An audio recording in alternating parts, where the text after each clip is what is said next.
السلام علیکم ورحمۃ اللہ وبرکاتہ۔ اعوذ باللہ من الشیطان الرجیم، بسم اللہ الرحمن الرحیم۔ الحمد للہ رب العالمین، والصلاة والسلام علی رسولہ الکریم سیدنا محمد وآلہ وصحابہ اجمعین، اما بعد۔ رب اشرح لی صدری ویسر لی امری واحلل عقدۃ من لسانی یفقہوا قولی ربی زدنی علما۔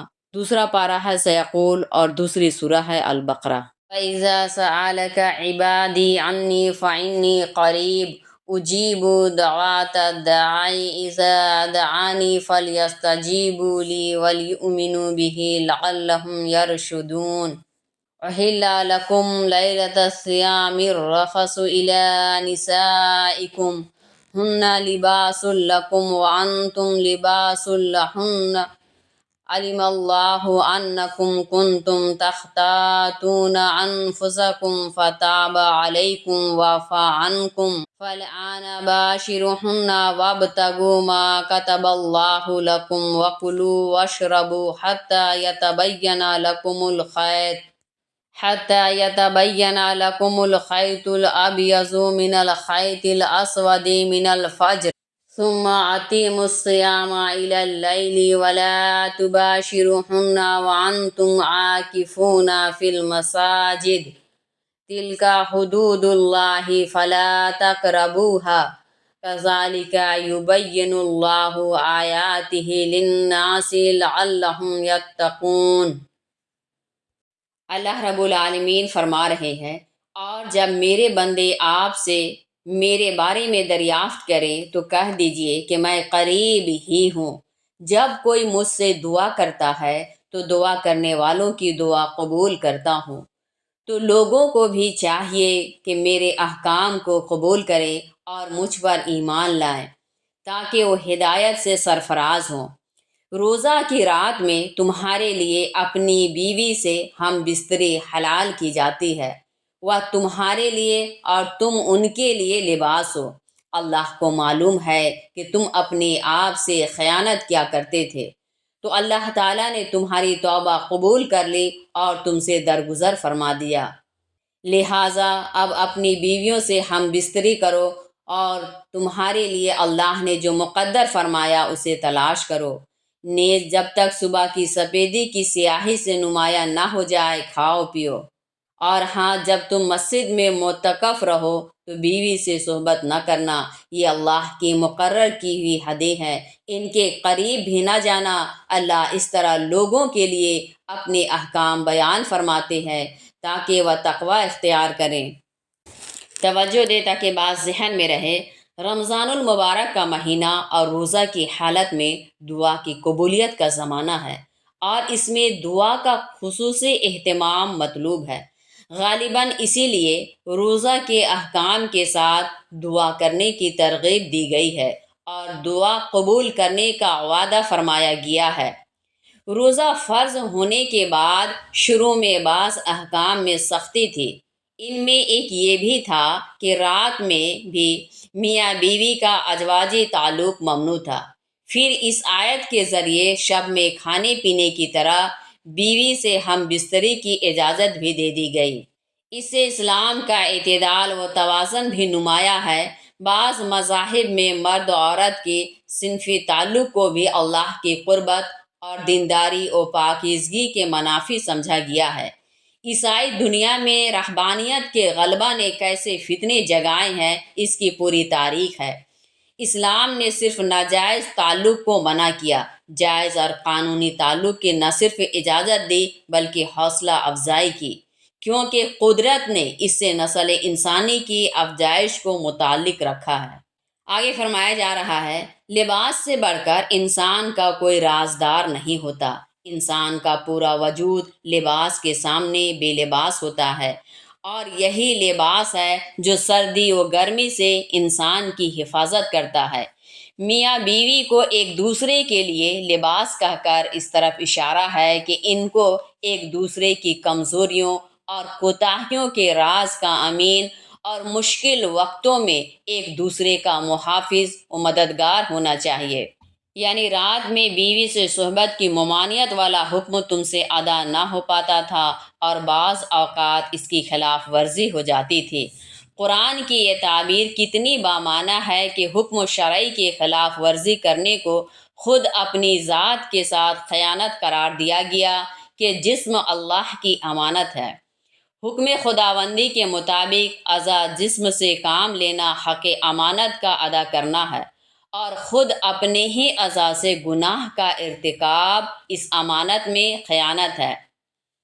یعنی بیوی سے تمہارا تعلق محض شہوت پوری کرنے کے لیے نہ ہو کہ یہ تو حیوانات بھی کرتے ہیں، بلکہ نیت اولاد کے حصول کی ہونی چاہیے، کیونکہ قدرت نے انسان کے اندر جو جنسی دائیا رکھا ہے اس کا مقصود ہی نسل انسانی کی افزائش ہے۔ آگے فرمایا جا رہا ہے، یعنی صبح صادق تک کھانے پینے اور میاں بیوی کے مخصوص تعلق کی اجازت ہے۔ صبح ہوتے ہی روزہ شروع کر دینا ہے۔ احتیاط ہے کہ چند منٹ پہلے ہی آدمی ان باتوں سے رک جائے تاکہ روزہ کا ادا ہونا مشکوک نہ ہو جائے۔ صبح ہونے کے بعد جان بوجھ کر ایک لقمہ بھی کھا لے تو روزہ ٹوٹ جائے گا اور کفارہ واجب ہو جائے گا۔ اس پر فقہا کا اتفاق ہے، کیونکہ خود قرآن مجید نے ابتدائے روزہ کا وقت مقرر کر دیا ہے اور آگے فرمایا ہے کہ اللہ کی قائم کی ہوئی سرحدیں ہیں، ان کے آگے بڑھنا درست نہیں۔ اس سے معلوم ہوا کہ اعتکاف کسی بھی مسجد میں کیا جا سکتا ہے، مسجد حرام، مسجد نبوی، مسجد اقصی یا جامع مسجد کی تخصیص نہیں، کیونکہ قرآن مجید نے کسی خاص مسجد کی تخصیص نہیں کی ہے بلکہ اس کو عام رکھا ہے۔ اس بات پر فقہا کا اتفاق ہے کہ اعتکاف کی حالت میں رات میں بھی بیوی سے ہم بستر ہونا یا کسی ایسے عمل کا ارتکاب کرنا جو جنسی نوعیت کا ہو، جیسے بوسہ، شہوت کے ساتھ مساس وغیرہ، جائز نہیں۔ اس سے اعتکاف فاسد ہو جاتا ہے۔ البتہ بیوی سے ملاقات میں حرج نہیں۔ آپ صلی اللہ علیہ وسلم معتکف تھے، اسی حال میں حضرت صفیہ رضی اللہ عنہا آپ صلی اللہ علیہ وسلم سے ملاقات کے لیے مسجد تشریف لے گئیں۔ صحیح احادیث میں اس کا ذکر آیا ہے۔ ایسے ہی احکام سے فقہا نے یہ اصول اخذ کیا ہے، جیسے گناہ سے بچنا واجب ہے، اسی طرح ان کاموں سے بھی اجتناب واجب ہے جو خود جائز ہوں لیکن وہ گناہ تک لے جانے کا ذریعہ بن سکتے ہوں، کیونکہ اللہ تعالیٰ نے جن باتوں کو حرام کیا ہے ان کے قریب بھی جانے کو منع فرما دیا ہے۔ وَلَا تَأْكُلُوا أَمْوَالَكُمْ بَيْنَكُمْ بِالْبَاطِلِ وَتُدْلُوا بِهَا إِلَّا الْحُكَّامِ لِتَأْكُلُوا فَرِيقًا مِّنْ أَمْوَالِ النَّاسِ بِالْإِثْمِ وَأَنْتُمْ تَعْلَمُونَ۔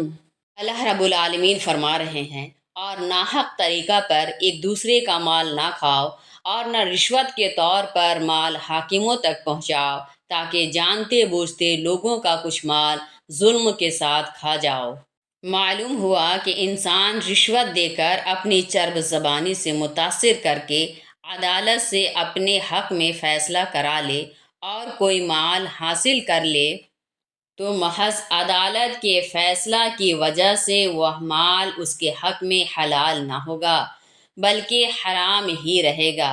اسی کو فقہا نے اپنی زبان میں لکھا ہے کہ قاضی کا فیصلہ ظاہراً نافذ ہوگا، باطناً نافذ نہ ہوگا۔ يَسْأَلُونَكَ عَنِ الْأَهِلَّةِ قُلْ هِيَ مَوَاقِتُ لِلنَّاسِ وَالْحَجِّ وَلَيْسَ الْبِرُّ بِأَن تَأْتُوا الْبُيُوتَ مِنْ ظُهُورِهَا وَلَكِنَّ الْبِرَّ مَنِ اتَّقَىٰ وَآتُوا الْبُيُوتَ مِنْ أَبْوَابِهَا وَاتَّقُوا اللَّهَ لَعَلَّكُمْ تُفْلِحُونَ۔ وَقَاتِلُوا فِي سَبِيلِ اللَّهِ الَّذِينَ يُقَاتِلُونَكُمْ وَلَا تَعْتَدُوا إِنَّ اللَّهَ لَا يُحِبُّ الْمُعْتَدِينَ۔ اللہ رب العالمین فرما رہے ہیں، لوگ آپ سے چاند کے بارے میں دریافت کرتے ہیں، آپ کہہ دیں کہ یہ لوگوں کے لیے اوقات کو جاننے اور خاص کر کے حج کے ایام کو پہچاننے کا ذریعہ ہے۔ نیکی یہ نہیں کہ تم گھروں میں ان کی پشت کی طرف سے داخل ہو، بلکہ نیک وہ ہے جو اللہ کا ڈر رکھتا ہو۔ گھروں میں ان کے دروازوں سے آیا کرو اور اللہ سے ڈرتے رہو تاکہ تم فلاح پاؤ، اور جو لوگ تم سے بسرے پیکار ہیں ان سے اللہ کے راستے میں جہاد کرو اور زیادتی نہ کرو کہ اللہ زیادتی کرنے والوں کو پسند نہیں کرتے۔ توجہ دے تاکہ بات ذہن میں رہے۔ آپ صلی اللہ علیہ وسلم سے سوال کیا گیا کہ چاند کیوں گھٹتے بڑھتے رہتے ہیں؟ اللہ تعالیٰ نے اس کا جواب دیا کہ سورج کا جہم ہمیشہ یکساں نظر آتا ہے، اس لیے تم سورج سے تاریخ معلوم نہیں کر سکتے۔ چاند کے جہم میں ہر رات فرق واقع ہوتا رہتا ہے، اس سے تم کو مہینوں کے آنے جانے کا اور تاریخوں کا علم ہوتا ہے۔ زمانے قدیم میں تاریخوں کے جاننے کا یہی ایک ذریعہ تھا۔ حج کا خاص طور پر ذکر فرمایا گیا کہ ایک تو عرب میں حج کی دینی و معاشی ہر دو اعتبار سے بڑی اہمیت تھی، دوسرے اس جانب متوجہ فرمایا گیا کہ کسی بھی مسئلہ پر صرف دنیاوی مفاد کی نسبت سے غور کرنے کا ذہن نہیں ہونا چاہیے، بلکہ اس کے دینی مفادات اور نقصانات پر بھی نظر ہونی چاہیے۔ اسلام سے پہلے عربوں میں ایک عجیب رواج تھا کہ احرام باندھنے کے بعد اگر گھر میں داخل ہونا ہوتا تو دروازہ سے داخل نہ ہوتے، بلکہ پشت کی جانب سے دیوار اور چھت پھاند کر یا دیوار میں نقب لگا کر داخل ہوتے۔ اسلام ایسی نامعقول رسموں کا قائل نہیں۔ اس آیت میں اسی طرز عمل سے منع فرمایا گیا ہے اور کہا گیا ہے کہ گھر کے دروازے سے بچنا کوئی نیکی نہیں، بلکہ اصل نیکی گناہوں سے بچنا اور تقوی اختیار کرنا ہے۔ اس آیت میں جنگ سے متعلق 3 احکام دیے گئے ہیں۔ اول یہ کہ جنگ ان لوگوں سے کی جائے جو خود آمادۂ جنگ ہو، جو صلح چاہتے ہوں یا جن سے صلح ہو چکی ہے ان سے جنگ کا حکم نہیں۔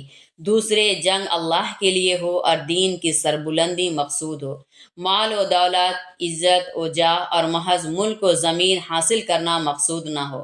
تیسرے، جنگ میں اصول جنگ کی خلاف ورزی اور زیادتی روا نہیں، یعنی عورتوں، بچوں اور سن رسیدہ بوڑھوں اور اپاہجوں اور معذوروں وغیرہ کو قتل نہ کیا جائے۔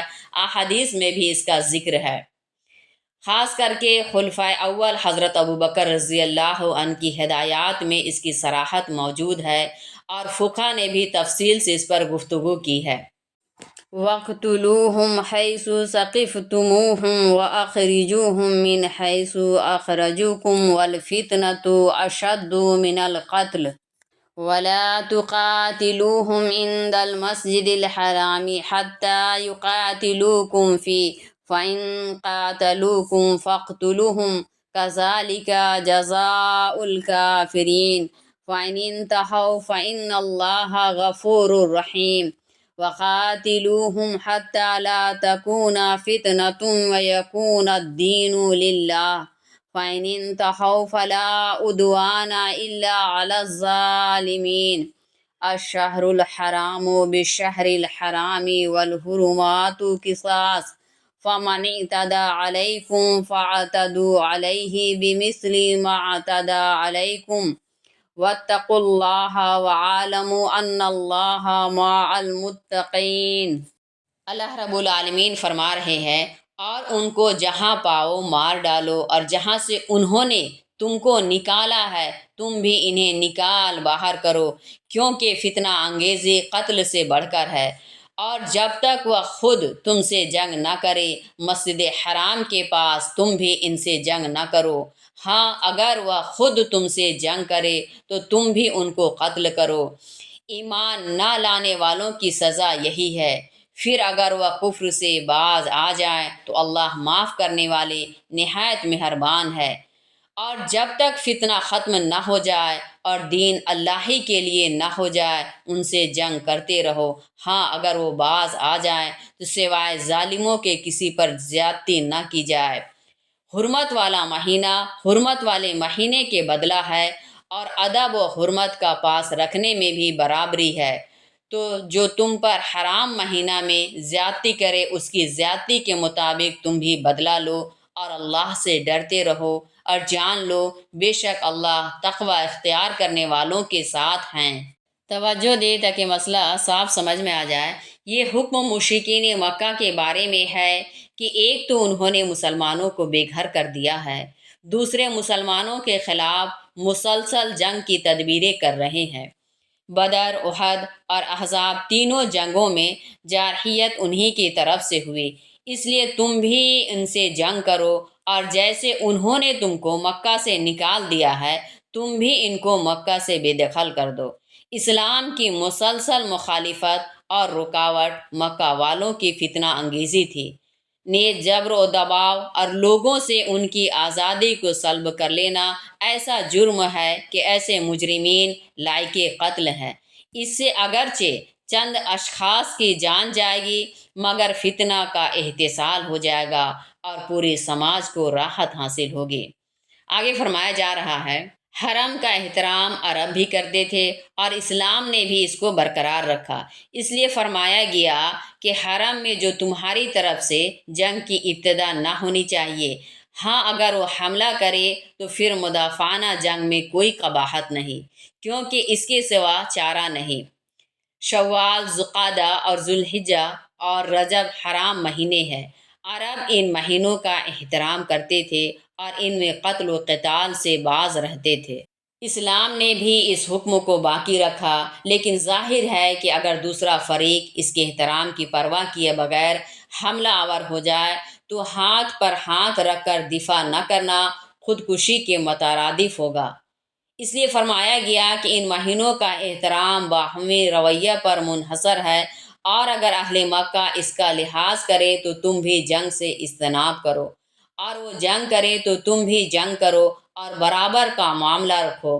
اس ارشاد کی ضرورت اس لیے پیش آئی کہ رجب 6 ہجری میں جب آپ صلی اللہ علیہ وسلم مسلمانوں کے ساتھ عمرہ کے لیے تشریف لے گئے تو اہل مکہ جنگ کے لیے تیار ہو گئے اور بالآخر صلح حدیبیہ ہوئی۔ صلح حدیبیہ کے مطابق پھر جب 7 ہجری میں آپ صلی اللہ علیہ وسلم عمرہ کے لیے تشریف لے گئے، جسے عمرۃ القضاء کہتے ہیں، تو صحابہ کو اندیشہ تھا کہ یہ حرام مہینہ ہے، اگر اہل مکہ جنگ پر اتر آئیں تو ہم کیا کریں؟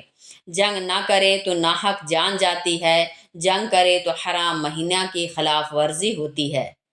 اسی کا اس آیت میں جواب دیا گیا ہے۔ حرام مہینوں میں جنگ کی ممانعت کا یہ حکم اب بھی باقی ہے یا منسوخ ہو گیا؟ اس میں اہل علم کی رائے مختلف ہیں۔ راجح یہ ہے کہ اب بھی ان مہینوں میں اقدامی حملہ درست نہیں اور دفاعی جنگ میں مذاکرہ نہیں۔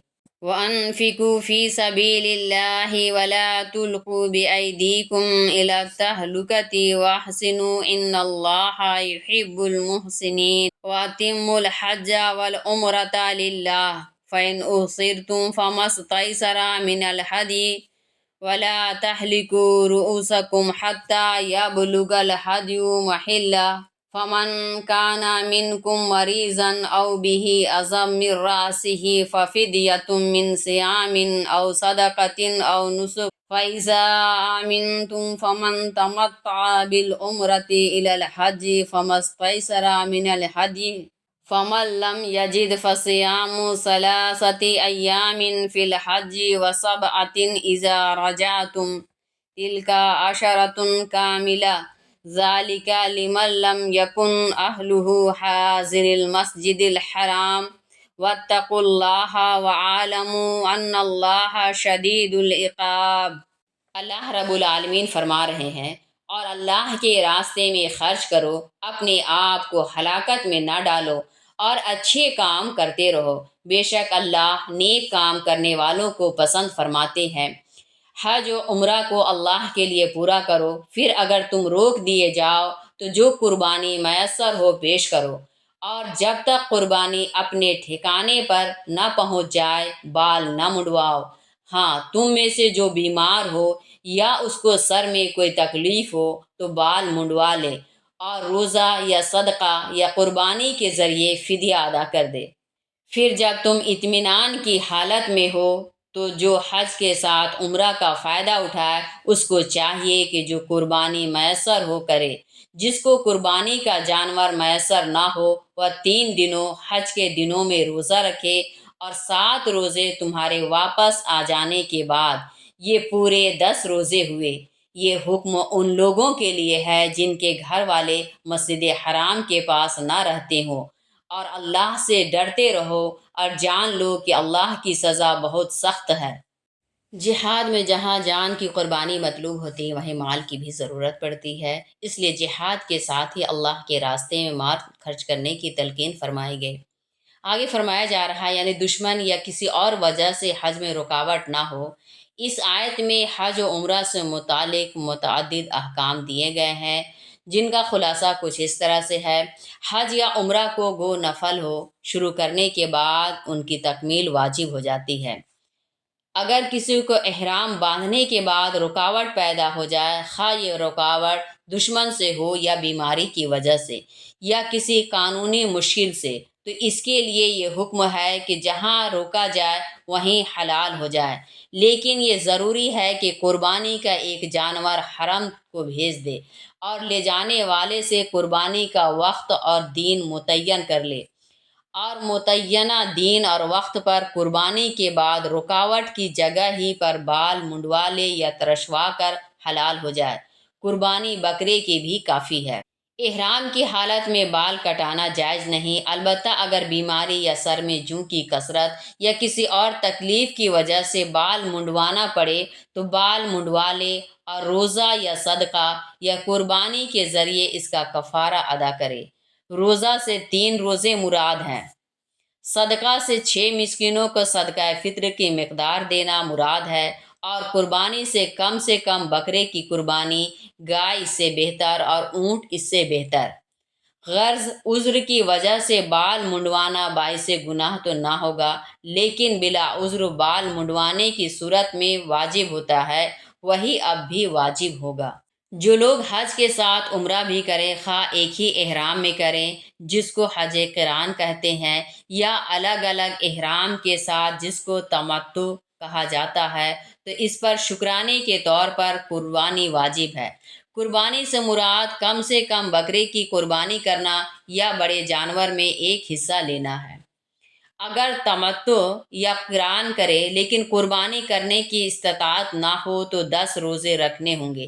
3 روزے 10 ذوالحجہ سے پہلے اور 7 حج سے فراغت کے بعد کبھی بھی۔ اگر 9 ذوالحجہ تک 3 روزے نہیں رکھ سکا تو امام ابو حنیفہ رحمۃ اللہ کے نزدیک اب قربانی ہی کرنا ضروری ہے۔ تمتع اور قران ان حجاج کے لیے ہے جو حدود میقات سے باہر رہتے ہوں۔ جو لوگ حدود میقات کے اندر رہتے ہوں ان کے لیے صرف حج افراد ہے، پس اس آیت میں مسجد حرام کے پاس سے حدود میقات کے اندر رہنے والے لوگ مراد ہے۔ اللہ رب العالمین ہم سب کو عمل کرنے کی توفیق عطا فرمائے، آمین۔ السلام علیکم ورحمۃ اللہ وبرکاتہ۔